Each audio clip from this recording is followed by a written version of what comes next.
This is the world's largest yet gathering around psychedelics and psychedelic research and plant medicine. It's incredible how much it's grown, how many people show up for Psychedelic Science now. We're in the middle of Oakland, and it just makes me feel so happy to see so many people coming out and learning more about psychedelics and participating in this event.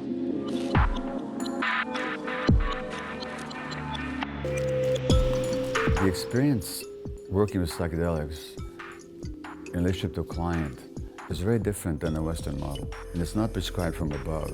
It's responsive to what the patient is experiencing. If that dynamic succeeds, then that could be applied even without the substances. We cannot have peace in this world until we have peace within ourselves. Psychedelics are kind of like this, like sure you can go and do Vipassana meditation and do yoga for years and do these other healing modalities, but right now for the times that we live in, they're providing this avenue, this way in that is faster and quicker and more and immediately effective. There's a sort of soul level to healing which isn't being addressed. Our psychedelic medicine is bringing that issue to the forefront as we look at the kind of problems that people are turning to these medicines for, problems which they're struggling to find healing with Western medicine and the modern kind of healthcare system. And I think the biggest takeaway for therapists is that in using psychedelics, parts of the brain that normally resist moving into trauma experiences and reintegrating them in a healing way are kind of soothed and calmed by the psychedelic medication. I came to psychedelic medicine or spiritual plant medicine because I got depressed in medical school. And psychedelic medicine is a way to kind of make up some ground and helping people to kind of open their minds and find out what is affecting them at an emotional level. We are facing a global crisis that has many different facets, many different symptoms. They have one common denominator, which is the state of consciousness of our species.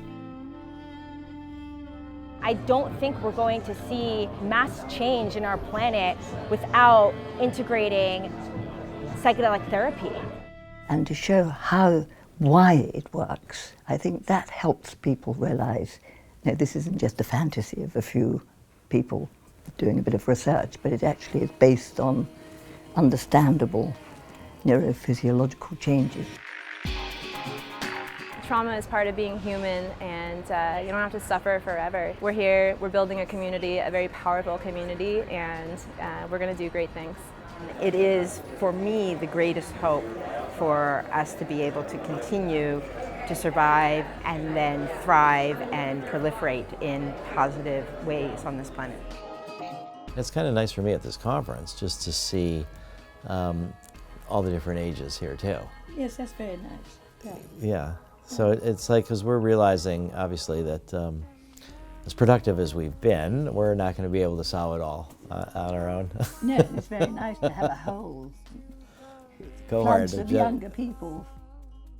It's just the wealth of knowledge and the wealth of understandings of what all of these different substances could be doing in all these different areas. We believe that humans will be better served by accurate information. There is an evolution of knowledge that is necessary for our society to be able to make rational choices and policies, and for individuals to be able to make their own good choices. I mean, it's like the single best use of money anyone could ever make. MDMA just has huge therapeutic potential for addressing trauma. It's about busting open the gate for other psychedelic medicines to follow.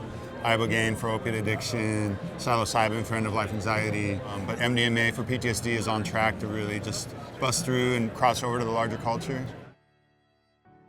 We're at the very doorstep of a revolution in thought, especially in healthcare, and we need that little key, to make it happen. Every one of you matter. Every one of your thoughts matters. Every contribution, every little bit of energy matters. And that division between me and you, simply a persistent illusion, a byproduct of our non-bumblebee's eyes' inability to see the atoms dancing. It all seems so solid, so heavy, and there's all this serious gravity, seriously. But, dearly beloved, this is mortality. The beauty of duality, the sweet severity of the material. This is the way of the earthly playground. You've got to get down to get up. I said, if you don't bend your knees, how will you ever jump?